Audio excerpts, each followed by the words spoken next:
আসসালামু আলাইকুম, কেমন আছেন সবাই? আশা করি সবাই ভালো আছেন। আজকে দেখাবো ছবি থেকে ছবি এবং কি পাসপোর্ট সাইজ ছবি কিভাবে রূপান্তরিত করবেন এবং কি জয়েন্ট ছবি কিভাবে তৈরি করতে পারবেন সেই টেকনিকটা আমি এখানে দেখিয়ে দেব।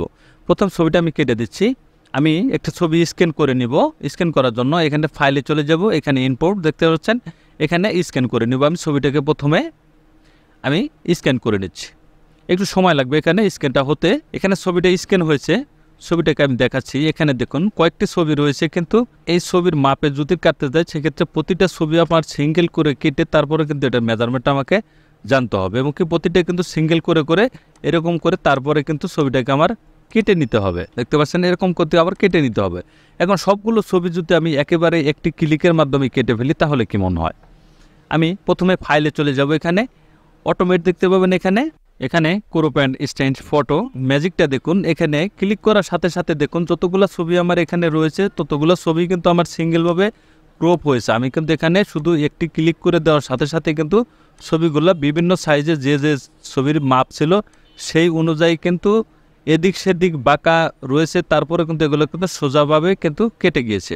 দেখতে পাচ্ছেন সিঙ্গেলভাবে এগুলো কিন্তু ক্রপ হয়ে গেছে। এখন এটিকে আমি মিনিমাইজ করে দিচ্ছি। এখন আমরা এই দুটো ছবিকে পাসপোর্ট জয়েন্ট ছবিতে রূপান্তরিত করব। রূপান্তরিত করার জন্য প্রথমে আমরা একটি পেজ নিয়ে নিব, কন্ট্রোল এন বাটন প্রেস করে একটি পেজ, এখানে কাস্টমস লেখা থাকবে, এখানে আপনি A4 সাইজে ক্লিক করে দিবেন, এখানে ওকে করে দিচ্ছি। এখন এটাকে আমরা পাসপোর্ট সাইজে রূপান্তরিত করব। প্রথমে সাইজটা নিয়ে নেব। প্রথমে আমরা যে সাইজটা নিই এটা হল পোর্ট্রেট সাইজ। আমরা ল্যান্ড সাইজে করব, যেহেতু দুটি ছবি একসাথে করব, জয়েন্ট করব, সেক্ষেত্রে আমরা ল্যান্ড সাইজে এটা ক্রপ করে নেব। ক্রপ করার জন্য এখানে উইথ দিতে হবে 50 mm, হাইটে দিব 40 mm, রেজুলেশন অবশ্যই 300 দিয়ে দিব। এখানে আমি এটাকে ক্রপ করে দিচ্ছি, এটাকে আমি ক্রপ করে নিলাম। এখন এই যে ছবিটা দেখতে পাচ্ছেন, এই ছবিটাকে এখন এই ছবি দুটোকে আমি ব্যাকগ্রাউন্ডটা চেঞ্জ করে নিব বা ব্যাকগ্রাউন্ডটা ইরেজ করে দেবো। ইরেজ করার জন্য আমি লেয়ার অপশনে যাচ্ছি, এখানে দেখুন লক করা রয়েছে, এটাকে আমরা আনলক করে নিব। আনলক করার জন্য এখানে ডাবল ক্লিক করব, এটাকে আনলক করে দিচ্ছি। এখন আমরা প্রথমে এটাকে মার্ক করে নিচ্ছি। মার্ক করার জন্য দেখুন আমি কুইক টুলের মাধ্যমে সিলেকশন টুল এটাকে মার্ক করে নিলাম। মার্ক করে এখন এটা ভিতর সাইডে চলে এসেছে, এটাকে আমরা আনমার্ক করে দেবো। আনমার্ক করার জন্য এখানে লেসো টুলে চলে যাব, লেসো টুল অল বাটন চেপে ধরে এখানে এটাকে এই পর্যন্ত আমি ঠেকিয়ে দেব। দেখুন এটাকে এই পর্যন্ত আমি ঠেকিয়ে দিলাম, এটা রাউন্ডটা আনমার্ক হয়ে গেল। এখান থেকে এটাকে আনমার্ক করে এটাকে রাউন্ডটা ধরে আমি এটাকে আনমার্ক করে নিলাম। তবে এখানে একটি ফেদার দিয়ে দিতে হবে। আমরা ফেদার দেওয়ার জন্য মাউসের রাইট বাটন ক্লিক করে control alt D button press করলে কিন্তু ফেদার চলে আসবে। এখানে 2 দিয়ে দিলাম, ওকে করে দিচ্ছি। এখন ডিলিট বাটন প্রেস করে দেব। আমি দুবার প্রেস করে দিলে ছবিটা কিন্তু এখানে পেঞ্জে মোটে কিন্তু চলে আসছে। আমি দ্বিতীয় ছবিটাকেও আমি এরকম করে নিব, এটাকে আনলক করে নিচ্ছি, ওকে করে দিলাম। এখন কুইক টুলের মাধ্যমে এটাকে সিলেক্ট করে নেব। সিলেক্ট করে মাউসের রাইট বাটন ক্লিক করে এখানে দেখুন ফেদার 2 দিয়ে দিব। এখানে 2 দিয়ে ডিলিট বাটন বা ব্যাক স্পেস প্রেস করলে কিন্তু এটা ব্যাকগ্রাউন্ডটা কিন্তু ইরেজ হয়ে যাবে। এখন দুটো ছবিকে আমি যে পেজটা আমি ক্রপ করেছিলাম সেই পেজে এনে ছেড়ে দিব। এখানে দেখুন এটা কিন্তু মাপে আমি ক্রপ করেছি, এই পেজে এনে ছেড়ে দিব। ছেড়ে দেওয়ার জন্য এটাকে ড্যাশ করে ধরে কন্ট্রোল অল্টার ধরে এখানে এনে ছেড়ে দিব। এটাকে আমি কন্ট্রোল অল্টার ধরে এখানে এনে ছেড়ে দিলাম। এখন এটাকে রিসাইজ করে নিতে হবে আপনার, একটু ট্রান্সলেট করে এটা একটু ছোট বড় করে দেবো। আমি একটু ছোট করে নিচ্ছি, আমি এটাকে একটু ছোট করে দেব, একটু ছোট করে নিলাম। এখন দুটি ছবি কিন্তু সমান্তরালভাবে এখানে বসে গিয়েছে।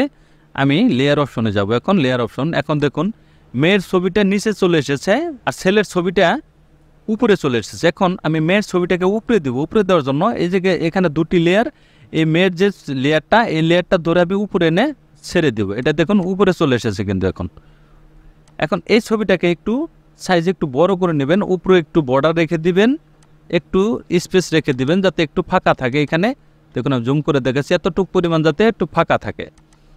আমি এতটুকু পরিমাণ এটাকে এখানে সেট করে দিলাম, বা এটাকে আপনি আরেকটু নিচ দিকে টেনে দিতে পারেন, ছবিটা একটু বড় দেখাবে।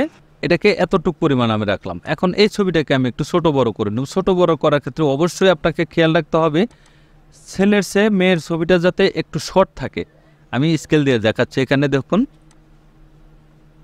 মাথার এখানে বসাচ্ছি, মেয়ের ছবিটা কিন্তু অবশ্যই এখানে একটু শর্ট রাখবেন, একদম ফুল এখানে এই ছেলের ছবির সাথে সমপরিমাণ আপনি মিলাবেন না, একটু নিচে রেখে যাবেন, কারণ অনেক বেশিরভাগ ক্ষেত্রে ছেলের থেকে মেয়ে একটু শর্ট রাখতে হয়, তাহলে কিন্তু ছবিটা একটু দেখতে সুন্দর লাগবে এবং বাস্তবে কিন্তু সেটা এরকমই।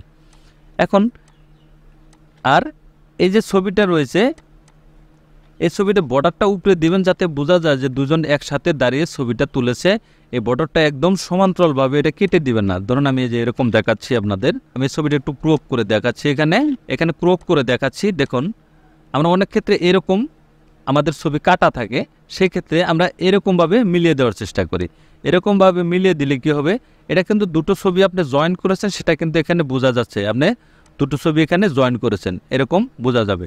তখন এটা না করে ছবির রাউন্ডটা আপনি এখানে ঠিক রেখে দিবেন, এই ছবির রাউন্ডটাও আপনি এখানে ঠিক রেখে দিলেন। তাহলে যখন এটাকে আপনি উপরে তুলবেন, এই ছবিটা যখন এখানে আমরা সেট করবেন, তখন কিন্তু বোঝা যাবে না যে ছবিটা আপনি ভিন্ন একটি কালার আপনি এখানে দিয়েছেন। আমি ড্রেসের কালারটা অন্য একটি কালার দিয়ে দেখাচ্ছি এখানে, তাহলে বুঝতে একটু অসুবিধা হচ্ছে। দুটি কালার এক হয়ে গেছে, এখানে দুটি ড্রেস এক হয়ে যেহেতু ডি কন্ট্রোল ইউ, আমি এটার কালারটা একটু ভিন্ন করে দিচ্ছি, আমি একটু ভিন্ন করে দিলাম যাতে এটা দেখতে আপনাদের বোঝাতে একটু সুবিধা হয়। এখন দেখুন এই যে ড্রেসটা এটা উপরে রাখবেন, এই ড্রেসটা নিচে রাখবেন যাতে এই রাউন্ডটা ঠিক থাকে, যাতে বোঝা যায় আপনি অরিজিনালভাবে ছবিটা আপনি এখানে বসিয়েছেন, দেখতে পাচ্ছেন। আর ছেলের থেকে মেয়ের হাইটটা একটু আপনি কমিয়ে দিবেন। এখন এই ছবিটার কালারটা অনেকটাই কিন্তু ইয়েলো রয়েছে, এটা কিন্তু একটু শার্প রয়েছে, এটার কালারটা আমি চেঞ্জ করে দেবো। চেঞ্জ করার জন্য কন্ট্রোল ইউ বাটন প্রেস করে দিয়ে এটাকে হালকা একটু কমিয়ে দিব। ইমেজ অ্যাডজাস্টমেন্ট, এখানে সিলেক্টিভ কালার, এখানে গিয়ে রেড কালারটা আমি একটু হালকা একটু এখানে কমিয়ে দিচ্ছি এবং ইয়েলো কালার যেটা এটাকে একটু আমি কমিয়ে দিলাম। এখন এই ছবিটাকে একটু ইয়েলোটা একটু বাড়িয়ে দিব, কন্ট্রোল বি, হাইলাইট সিলেক্ট করে ইয়েলোটা আমি একটু এখানে বাড়িয়ে দিচ্ছি। দেখুন মোটামুটি একটু কালারটা কিন্তু এখানে চলে এসেছে। এখন কন্ট্রোল এম প্রেস করে কাজটা একটু বাড়িয়ে দিলে ছবির দুটো কালার দুটো পরে সেম হয়ে যাবে। দুটি ছবি আমি অ্যাডজাস্ট করে দিলাম। এখন পিছনে অন্য একটি ব্যাকগ্রাউন্ড আপনি দিতে চাচ্ছেন, সেক্ষেত্রে পিছনের ব্যাকগ্রাউন্ডে যে লেয়ারটা রয়েছে এটাকে সিলেক্ট করে নেবেন। সিলেক্ট করে কন্ট্রোল এ কন্ট্রোল এক্স বাটন প্রেস করলে পিছনের যে ব্যাকগ্রাউন্ড কালারটা রয়েছে সেটা কিন্তু এখানে সেট হয়ে যাবে। এখানে যে কালারটা আপনি চুজ করবেন সেই কালারটাই কিন্তু এখানে সেট কিন্তু এখানে হয়ে যাবে। দেখলে দুটো ছবি কিন্তু এক রয়েছে এবং দুটো ছবি কিন্তু সমান্তরালভাবে কিন্তু অ্যাডজাস্ট হচ্ছে। এখন কিন্তু বোঝার উপায় নেই যে ছবির থেকে ছবি আপনি এটাকে অ্যাডজাস্ট করে দিয়েছে, এটা কিন্তু ন্যাচারালি কিন্তু এখানে ভালো বোঝাচ্ছে। দুটি ছবি তিনটি লেয়ার আমি এক করেছি, কন্ট্রোল শিফট ই বাটন প্রেস করে এবং সেভ করে নিচ্ছি। আমি সেভ করে দিলাম, আমি ডেস্কটপে সেভ করে দেব, সেভ করে দিচ্ছি। আমি আরেকটি ছবি এখানে এনে দেখাচ্ছি। আমি একটি ছবি ওপেন করলাম, দেখুন এটি কিন্তু একটু ক্যামেরায় একটি ছবি তোলা। এখন দেখুন ছেলেটি কিন্তু অনেকটি লম্বা রয়েছে, মেয়ের ছবিটা কিন্তু অনেকটাই খাটো। তখন এই ক্ষেত্রে জয়েন্ট ছবি আপনার দুজন একত্রে যখন তুলবেন তখন এটাকে আপনি কি করবেন, এই ছবিটাকে যদি আপনি ক্রপ করে নেন তাহলে দেখুন ছেলের ছবিটা কতটুকু লম্বা রয়েছে এবং মেয়ের ছবিটা কতটা শর্ট। তবে এই ক্ষেত্রে আপনাকে কাজটা করতে হবে, সেটা হলো এই মেয়ের ছবিটাকে আপনি মার্ক করে নিতে হবে। মার্ক করার জন্য আমি পেন টুলে চলে যাব, এখানে পেন টুল গিয়ে এই ছবিটাকে প্রথমে আমি একটু মার্ক করে নিচ্ছি।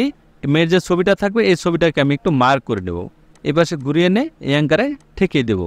মাউসের রাইট বাটন ক্লিক করে এখানে ম্যাক্স সিলেকশন ওকে করে দিচ্ছি। মুভ টুলে চলে যাব, কন্ট্রোল যে বাটন প্রেস করে এটাকে একটু লেয়ার করে নিলাম। লেয়ার করে এই ছবিটাকে ধরে আপনি উপরে উঠিয়ে দেবেন, একটু এতটুকু পরিমাণ আপনি উপরে উঠিয়ে দিবেন। দিয়ে এখন যদি আপনি ক্রপ করেন তাহলে দেখবেন এখন কিন্তু একটু সমঝোতার মাধ্যমে চলে আসে। যেহেতু মেয়েটির শর্ট ছেলেটি লম্বা, সেক্ষেত্রে কিন্তু এখন সমান্তরালভাবে চলে এসেছে। এখন আরেকটি কথা হলো, উভয় পক্ষ যদি স্বামী স্ত্রীর সাথে থাকে সেক্ষেত্রে এপাশে আপনার লেফট সাইড দেখতে পাচ্ছেন এবং কি রাইট সাইড, এটা কিন্তু আপনি যখন কাজ করবেন তখনকার ক্ষেত্রে বলছি, অবশ্যই আপনি এটা লেফট সাইডে পুরুষ রাখবেন, হ্যান্ড সাইডে মহিলাকে রাখবেন। এটা যদি স্বামী স্ত্রীর ক্ষেত্রে হয়। এখন মা এবং ছেলে যদি হয় সেক্ষেত্রে মার ছবিটা আপনার এই পাশে দিবেন এবং ছেলের ছবিটা আপনি এখানে বসাবেন। তখন স্বামী স্ত্রী এবং মা ছেলে উভয় পক্ষে এটা একটি পার্থক্য এটা আপনি করে নেবেন এখানে। এবং ভাই বোনের ক্ষেত্রটাও এটাকে মা যে পাশে রাখবেন ভাইকে সেভাবে রাখবেন এবং কি বোন যে পাশে রাখবেন ভাইকে সে পাশে এখানে রেখে দেবেন। শুধু স্বামী স্ত্রীর ক্ষেত্রটাই ডান বাম করে দিবেন, তাহলে আপনাকে যেখানে জমা দেন না কেন ছবিটাকে আমরা কেউ ফল্ট ধরতে পারবেন না এবং কি খারাপও কেউ বলতে পারবেন না আপনাকে। একটা নিয়মকানুন অবশ্যই থাকে, সেই নিয়মটা আমি এখানে দেখিয়ে দিলাম। তাহলে দেখলেন খুব সহজ টেকনিকে কীভাবে পাসপোর্ট জয়েন্ট ছবি রূপান্তরিত করতে হয় সিঙ্গেল ছবি থেকে, সেই টেকনিকটা আমি এখানে দেখে দিলাম। থ্যাংক ইউ গাইজ, ভালো থাকবেন সবাই।